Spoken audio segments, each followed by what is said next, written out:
Seasons within the concave Earth. I animated the sun oscillating around the celestial sphere every 6 months. So when it's in the Tropic of Cancer, you'll notice that you get 24 hours of daylight at the North Pole and 24 hours of darkness on the South Pole. And conversely, when the sun is in the south, you'll see that you will get 24 hours of daylight on the South Pole and 24 hours of darkness on the North Pole. Originally, when I animated the sun, I did it linearly. There was no acceleration or deceleration, so I couldn't get the equinoxes to line up on March 21st or September 21st. However, when I added acceleration and deceleration, so it's decelerating at the extremes like that, the equinoxes lined up perfectly.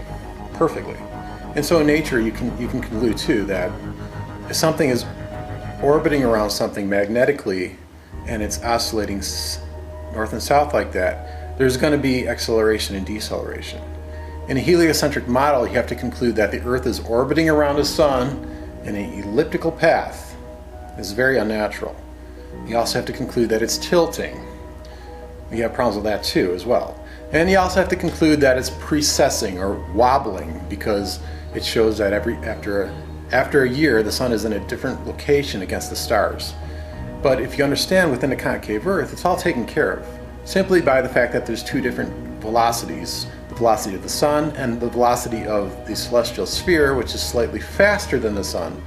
A sidereal year or a sidereal day is 4 minutes faster than the sun. So after a full year's time, the sun is simply just going to be 1/70th of a degree in a different location than the year before. The planets are all magnetically affected by the sun. So when the sun is inclined like that, the ecliptic of the planets, that magnetic ecliptic imaginary path, is going to be influenced by it as well. There's a real retrograde motion to the planet. It's not just an apparent retrograde motion caused by a supposed spinning Earth. It's simply the fact that when the planets go behind the celestial sphere opposite the sun, they're going to get confused magnetically. So they're going to go the other way for a little bit until they catch up with the sun's influence again, and then go the same way that they were going before.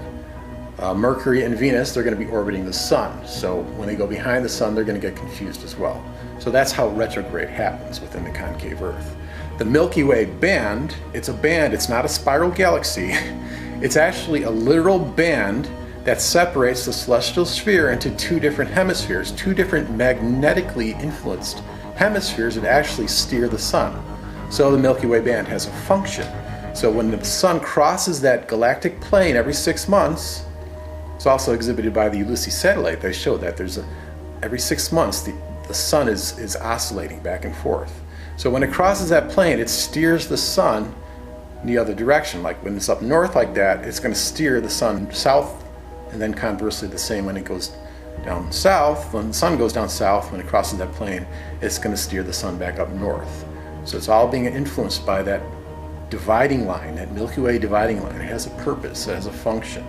Everything works within the concave Earth. Sunlight is bending around the inside of the Earth. That's how we get lunar eclipses. There's an opposite funnel-shaped void area opposite the sun.